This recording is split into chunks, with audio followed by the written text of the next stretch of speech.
Hebrews chapter 11 verse 1 to 40. Now faith is confidence in what we hope for, and assurance about what we do not see. This is what the ancients were commended for. By faith we understand that the universe was formed at God's command, so that what is seen was not made out of what was visible. By faith, Abel brought God a better offering than Cain did. By faith, he was commended as righteous when God spoke well of his offering, and by faith, Abel still speaks even though he is dead. By faith, Enoch was taken from this life so that he did not experience death. He could not be found because God had taken him away. For before he was taken, he was commended as one who pleased God. And without faith, it is impossible to please God, because anyone who comes to him must believe that he exists and that he rewards those who earnestly seek him. By faith, Noah, when warned about things not yet seen, in holy fear built an ark to save his family. By his faith, he condemned the world and became heir of the righteous, that is in keeping with faith. By faith, Abraham, when called to go to a place he would later receive as his inheritance, obeyed and went, even though he did not know where he was going. By faith, he made his home in the promised land like a stranger in a foreign country. He lived in tents as did Isaac and Jacob, who were heirs with him of the same promise. For he was looking forward to the city with foundations, whose architect and builder is God. And by faith, even Sarah, who was past childbearing age, was able to bear children because she considered him faithful who had made the promise.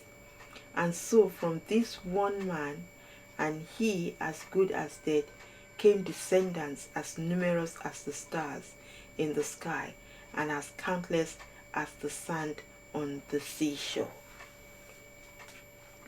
All these people were still living by faith when they died. They did not receive the things promised, they only saw them and welcomed them from a distance, and admitting that they were foreigners and strangers on the earth. People who say such things show that they are looking for a country of their own. If they had been thinking of the country they had left, they would have had opportunity to return. Instead, they were longing for a better country, a heavenly one. Therefore, God is not ashamed to be called their own, for he had prepared a city for them. By faith, Abraham, when God tested him, offered Isaac as a sacrifice. He who had embraced the promise was about to sacrifice his one and only son, even though God had said to him, "It is through Isaac that your offspring will be reckoned." Abraham reasoned that God could even raise from the dead, so in a manner of speaking, he did receive Isaac back from death. By faith, Isaac blessed Jacob and Esau in regard to their future. By faith, Jacob, when he was dying, blessed each of Joseph's sons and worshipped as he leaned on the top of his staff. By faith, Joseph, when his end was near, spoke about the exodus of the Israelites from Egypt and gave instructions concerning the burial of his bones. By faith, Moses' parents hid him for 3 months after he was born, because they saw he was no ordinary child, and they were not afraid of the king's edict. By faith, Moses, when he had grown up, refused to be known as the son of Pharaoh's daughter. He chose to be ill-treated along with the people of God rather than to enjoy the fleeting pleasures of sin.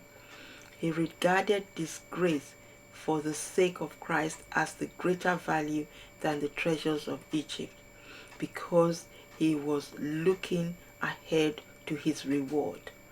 By faith, he left Egypt, not fearing for the king's anger. He persevered because he saw him who is invisible. By faith, he kept the Passover and the application of blood, so that the destroyer of the firstborn would not touch the firstborn of Israel. By faith, the people passed through the Red Sea as on dry land, but when the Egyptians tried to do so, they were drowned. By faith, the walls of Jericho fell after the army had marched round them for 7 days. By faith, the prostitute Rahab, because she welcomed the spies, was not killed with those who were disobedient. And what more shall I say?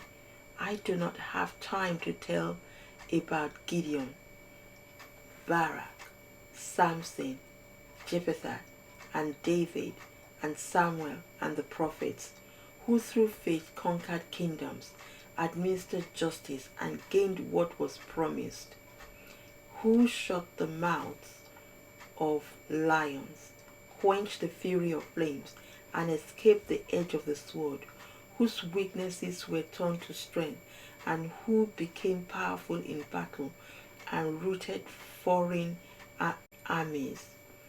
Women received back their dead, raised to life again. There were others who were tortured, refusing to be released so that they might gain an even better resurrection. Some faced jeers and floggings and even chains and imprisonment. They were put to death by stoning, they were sawn into two, and they were killed by the sword. They went about in sheepskin and goatskin, destitute, persecuted, ill-treated. The world was not worthy of them. They wandered in deserts and mountains, living in caves and in the holes in the ground.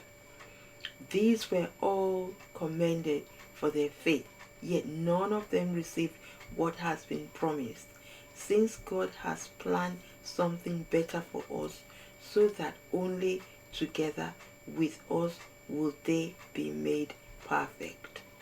Amen.